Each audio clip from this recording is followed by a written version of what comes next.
Hello everyone. कैसे हैं सब लोग। आशा है कि सब लोग अच्छे होंगे और पढ़ाई कर रहे होंगे। तो देखिए, एक इम्पोर्टेंट नोटिस है कि आज के बाद जो भी इम्पोर्टेंट टॉपिक्स हैं, ठीक है, जैसे कि कहानी हो, उपन्यास हो, रेखाचित्र हो, नाटक हो, कविता हो, इन सब का जो इन डिटेल एमसीक्यू क्वेश्चंस हैं, कुछ मैंने अपलोड कर चुके हैं वीडियोज़, ठीक है। जो पब्लिक थे उनको मैंने मेंबर्स ओनली मोड पर रख दिया है, और आगे से भी जो भी नाटक का मैं एमसीक्यू बनाकर डालूँगी वीडियो, वो सब मेंबर्स ओनली मोड पे रहेंगे, ठीक है। जो भी चैनल की मेंबरशिप खरीदेगा, जो भी चैनल में ज्वाइन होगा, सिर्फ वही उन वीडियोज़ को देख सकेगा, बाकी कोई फ्री में नहीं देख सकते हैं, ठीक है। कोई कंपलसरी नहीं है, जिसका मन करे वो मेंबरशिप ले, जिसका मन ना करे ना ले, ठीक है। और वैसा कोई बाध्यतामूलक नहीं है, जिसको अच्छा लगे वो ले सकता है और वीडियोज देख सकता है। तो आज मुहावरे के कुछ क्वेश्चंस करेंगे। कलेजे पर पत्थर रखना मुहावरे का अर्थ है बोझ उठाना, दिखावा करना, जी कड़ा करना, साहस दिखाना।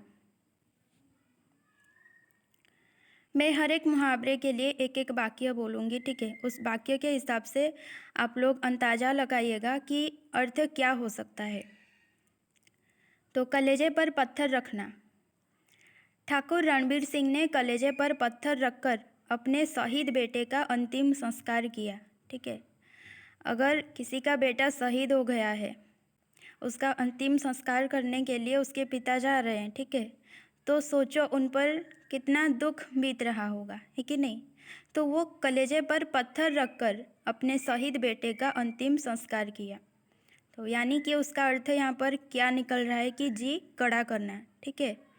दुख को सहकर, मतलब बहुत ज़्यादा दुख को अपने कलेजे पर थाम कर, ठीक है, जी कड़ा करना, इसका अर्थ सही होगा। उड़ती चिड़िया पहचानना, इसका अर्थ क्या है। रहस्य की बात जानना, ऊंचे सपने देखना, बहुत आगे की सोचना, बहुत ज्ञानी होना। मेरी दादी माँ को इतना अनुभव है कि वो उड़ती चिड़िया पहचान लेती है, ठीक है। मतलब दादी माँ को इतना ज़्यादा अनुभव है कि वो उड़ती चिड़िया को पहचान लेगी कि कौन सी चिड़िया उड़ रही है। तो इसका मतलब क्या निकल रहा है। इसका मतलब है रहस्य की बात जानना, ठीक है। और ज़्यादा सही रहेगा रहस्य की बात दूर से जानना। दादी जो है इतना अनुभवी हो चुकी है, ठीक है। उस दादी के पास इतना ज़्यादा एक्सपीरियंस हो चुके हैं कि वो दूर से ही किसी भी रहस्य को जान सकती है, वो उड़ती चिड़िया को पहचान लेती है।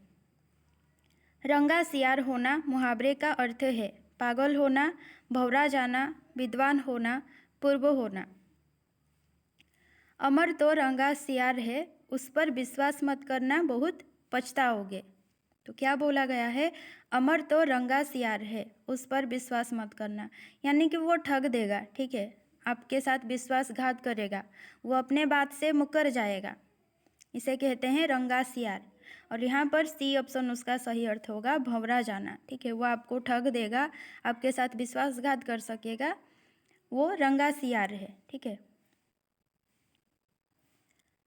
रंग चढ़ना मुहावरे का अर्थ है प्रभाव डालना, व्यवहार बदलना, घबराहट होना, किसी से प्रभावित होना।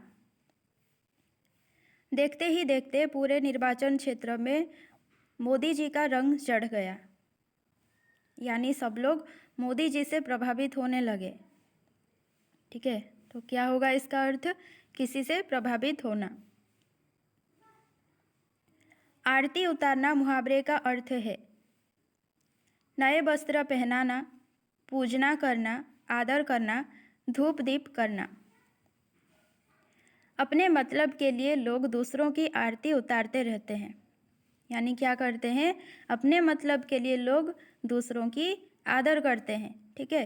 तो आरती उतारना का अर्थ क्या होगा, आदर करना।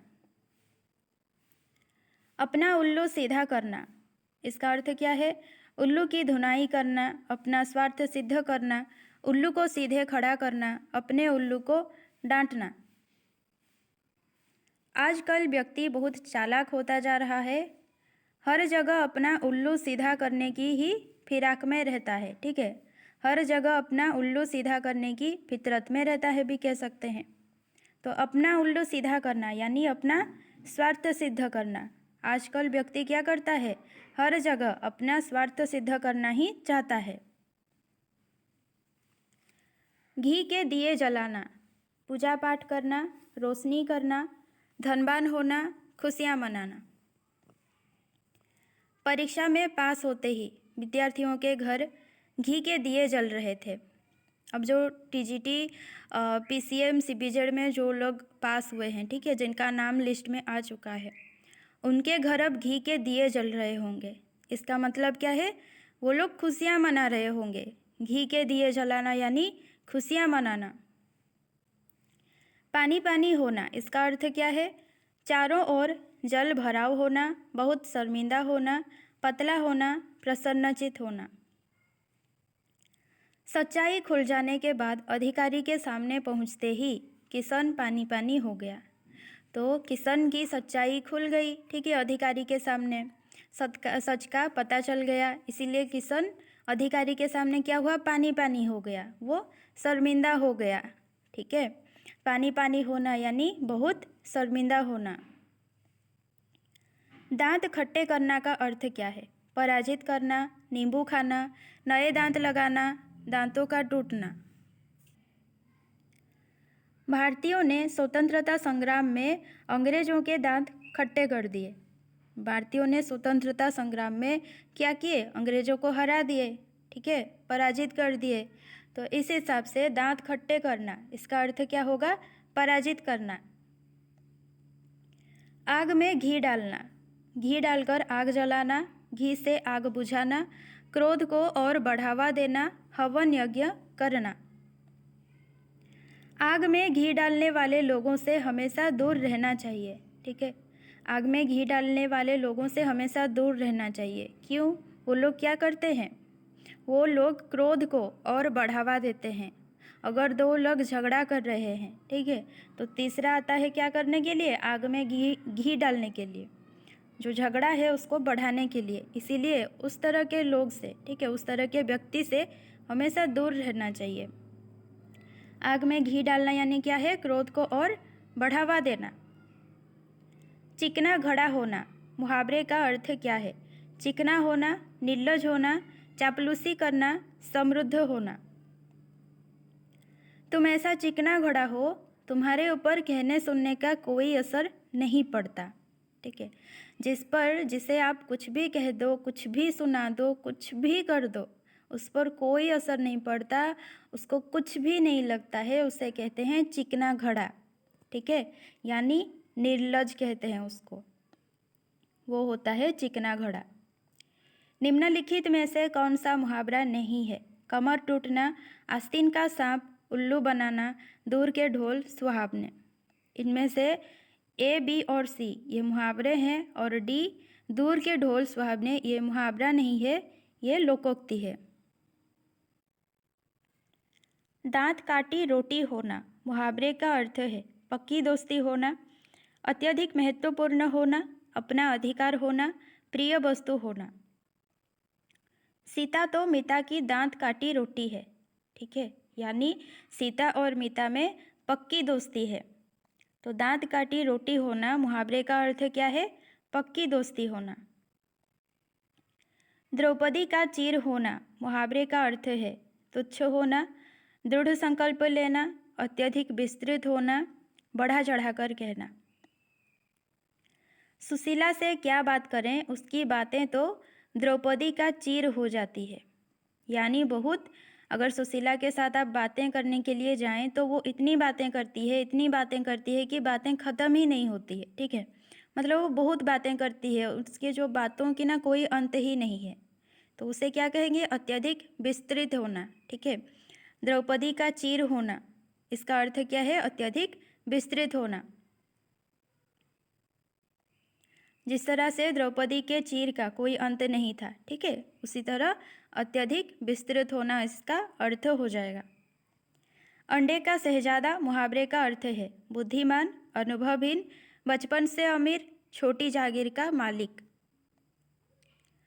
आजकल के शहरों के बच्चे बस अंडे के शहजादे हैं, कोई काम खुद नहीं कर सकते। तो यहाँ पर अंडे का शहजादा इसका मतलब है अनुभवहीन, ठीक है।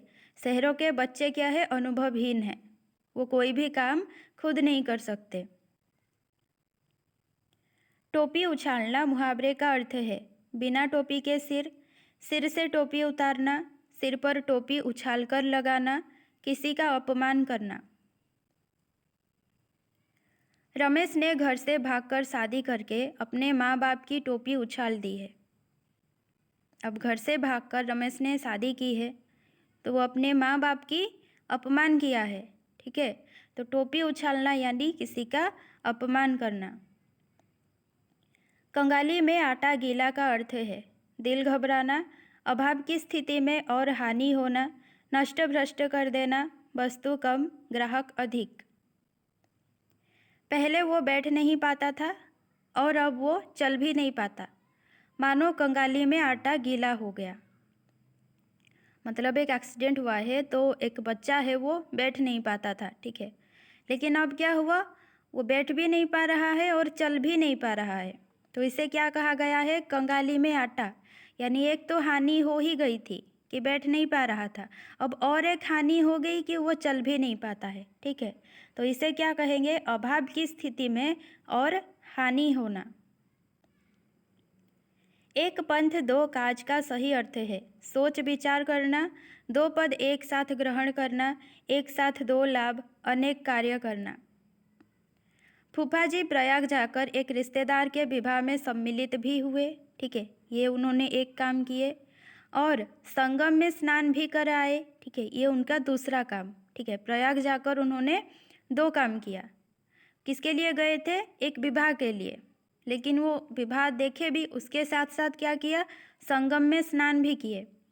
इस तरह उन्होंने एक पंथ दो काज संपन्न कर लिए, ठीक है। वो एक काम के लिए गए थे, उसके साथ साथ उन्होंने दूसरा काम भी कर लिया। तो इसे क्या कहेंगे, एक साथ दो लाभ, ठीक है। लल्लो चप्पो करना मुहावरे का सही अर्थ है बातें करना, डींग मारना, शिकायत करना, खुशामद करना। बच्चे अपने माता पिता की लल्लो चप्पो करके बात मनवा लेते हैं। बच्चे अपने माता पिता के पास जाकर क्या करते हैं, खुशामद करते हैं, उनकी खुशामदी करते हैं और अपनी बात मनवा लेते हैं। तो लल्लो चप्पो करना यानी खुशामद करना। जहाँ ना पहुँचे रवि वहाँ पहुँचे कवि मुहावरे का अर्थ है कवि के लिए कुछ भी अगम्य नहीं, कवि कल्पनाशील होता है, कवि निरंकुश होता है, इनमें से कोई नहीं। कालिदास और भवभूति जैसे कवियों की रचनाओं को पढ़कर कहा जा सकता है जहाँ ना जाए रवि वहाँ जाए कवि, ठीक है। यानी वो कवियाँ जो होते हैं, ठीक है, वो मतलब इतना कल्पनाशील होते हैं कि वो बैठे बैठे कहीं भी पहुंच सकते हैं अपने कल्पना के सहारे, कितना भी दुर्गम स्थान हो, ठीक है, वो वहाँ तक पहुँच जाते हैं। तो इसका सही अर्थ क्या होगा, कवि के लिए कुछ भी अगम्य नहीं, वो हर जगह जा सकता है अपने कल्पना के सहारे। कान भरना मुहावरा किस अर्थ में प्रयुक्त होता है, प्रशंसा करना, बकवास करना, चुगली करना, बहुत बोलना। मोहित हमारे सामने तो बहुत अच्छी बातें करता है पर हमारे पीठ पीछे कान भरता है। तो मोहित क्या करता है, हमारे सामने अच्छी बातें करता है और पीठ पीछे वो चुगली करता है, ठीक है। तो कान भरना यानी चुगली करना। दूध का धुला होना का आशय है सफाई पसंद होना, घमंडी होना, गोरा होना, निर्दोष होना। दूध का धुला होना।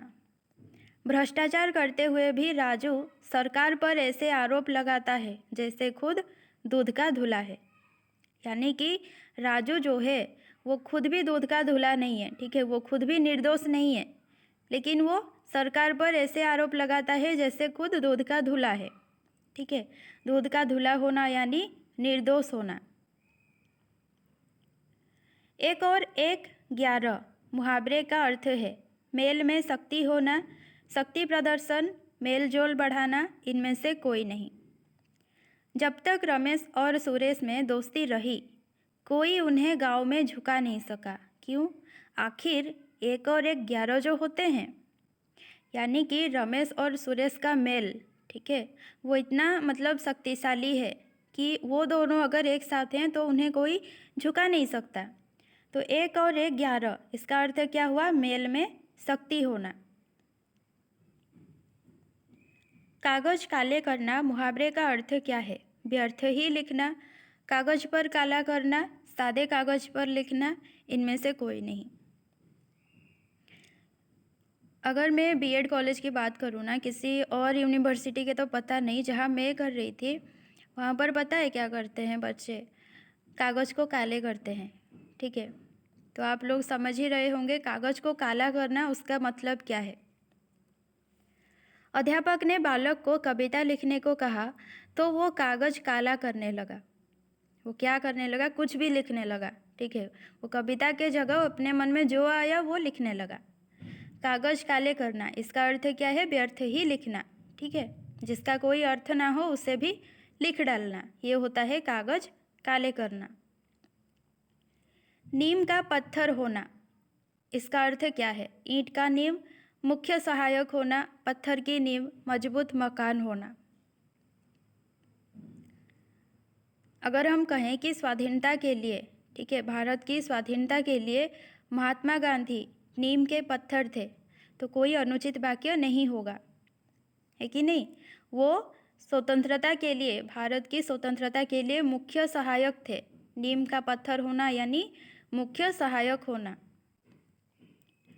पौ 12 होना इसका अर्थ क्या है? प्रातःकाल, दाव हारना, लाभ ही लाभ, कार्य सिद्ध होना। राम श्याम से कहता है कि अगर तुम मेरी टीम में आ जाओ तो मैं तुम्हारे पौ 12 कर दूंगा, ठीक है। यानी हर तरह से तुम्हें लाभ ही लाभ होगा अगर तुम मेरी टीम में आ जाओ। तो पौ 12 होना इसका मतलब क्या है? लाभ ही लाभ।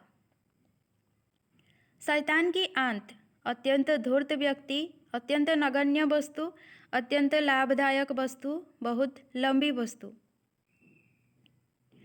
जो फिल्म हमने देखी वो इतनी लंबी और उबाऊ थी, यानी बहुत बोरिंग थी, ठीक है, और लंबी भी थी कि ख़त्म होने का नाम ही नहीं ले रही थी। लगता था शैतान की आंत है। मतलब वो फिल्म इतनी लंबी थी कि वो ख़त्म होने की नाम ही नहीं ले रही थी। तो शैतान की आंत का मतलब क्या है? बहुत लंबी वस्तु।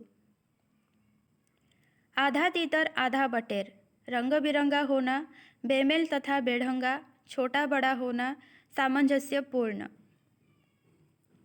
आज श्याम ऊपर कुर्ता और नीचे जीन्स पहने दिखा, ठीक है। बिल्कुल आधा तीतर आधा बटेर लग रहा था, यानी कि श्याम का जो कुर्ता है और जीन्स है उन दोनों में कोई मेल नहीं है। आधा तीतर आधा बटेर, इसे क्या कहेंगे? बेमेल तथा बेढंगा। अंगूठा दिखाना इसका अर्थ क्या है? नृत्य की एक मुद्रा, इनकार करना, प्रसन्नता प्रकट करना, मजाक उड़ाना। जब राहुल ने अपने मित्र से 500 रुपये मांगे तो उसने अंगूठा दिखा दिया। तो उसने क्या किया? इनकार कर दिया, 500 रुपये देने के लिए इनकार कर दिया। मित्र ऐसे ही होते हैं, आगे पीछे घूमते रहेंगे, 500 1000 मांगो तो वो अंगूठा दिखा देंगे, ठीक है। झूठे मित्र जिसे कहते हैं। तो अंगूठा दिखाना यानी इनकार करना। दांतों तले अंगुली दबाना इसका अर्थ क्या है? कुछ न समझ में आना, बहुत पछताना, हैरान होना, दर्द महसूस करना। आज से 100 साल बाद गाड़ियाँ उड़ने लगेगी। यह बात सुनकर रमेश दांतों तले उंगली दबाने लगा, ठीक है। अब देखिए जो बात है कि आज से 100 साल बाद गाड़ियाँ उड़ने लगेगी, ये एक हैरान करने वाली बात है कि नहीं? कोई भी हैरान हो सकता है। तो इसे सुनकर रमेश क्या किया? दांतों तले उंगली दबाने लगा, ठीक है, यानी वो हैरान हो गया। तो दांतों तले उंगली दबाना यानी हैरान होना। कूड़े पर गुलाब डालना मुहावरे का अर्थ है। गंदगी को छिपाना, गलती पर पर्दा डालना, कृतघ्न के साथ, नेकी का व्यवहार। यहाँ पर देखिए थोड़ा गलत है, बी और डी ऑप्शन यहाँ पर मिल जाएगा, ठीक है। कूड़े पर गुलाब डालना का अर्थ है कृतघ्न के साथ नेकी का व्यवहार, ठीक है। बी और डी मिलाकर एक ही अर्थ बनेगा, कृतघ्न के साथ नेकी का व्यवहार। इसके लिए वाक्य देखिए कि रमेश ने सुरेश को जेल से छुड़ाकर कूड़े पर गुलाब डालने का काम किया, ठीक है। यानी रमेश ने सुरेश को जेल से छुड़ाया, तो सुरेश क्या है, कृतघ्न व्यक्ति है, ठीक है, जो कृतज्ञता को स्वीकार नहीं करता है। तो रमेश ने क्या किया, उस कृतघ्न को जेल से छुड़ाकर उसके साथ नेकी का व्यवहार किया, अच्छा व्यवहार किया, ठीक है। इसे कहते हैं कूड़े पर गुलाब डालना। अपना राग अलापना मुहावरे का उपयुक्त अर्थ है अपने ही स्वार्थ की बात करना, लज्जित होना, स्वावलंबी होना, किसी के इशारे पर चलना। सब नेता अपना अपना राग अलापते हैं और वोट बटोरने की कोशिश करते हैं। सब नेता क्या करते हैं, बस अपने ही बातें बताते हैं, है कि नहीं। वो लोग क्या करते हैं, अपने ही स्वार्थ की बातें करते हैं और वोट बटोरने की कोशिश करते हैं। तो अपना राग अलापना यानी अपने ही स्वार्थ की बात करना, जो कि नेता लोग करते हैं। खिचड़ी पकाना मुहावरे का उपयुक्त अर्थ है पेट भरना, कोई षड्यंत्र करना, सब कुछ मिला देना, चौके चूल्हे का काम करना। महेश खेल प्रतियोगिता जीतने के लिए अपने मित्र के साथ मिलकर खिचड़ी पका रहा है। वो प्रतियोगिता जीतने के लिए महेश अपने मित्र के साथ क्या कर रहा है, कोई षड्यंत्र का रचना कर रहा है। तो खिचड़ी पकाना यानी क्या है, कोई षड्यंत्र करना। काठ मार जाना मुहावरे का उपयुक्त अर्थ है उल्लू बनाना, हतप्रभ हो जाना, दंड भुगतना, जंगल में आग लगाना। बेटे के परीक्षा में फेल होने की खबर सुनकर बबीता जी को मानो काठ मार गया।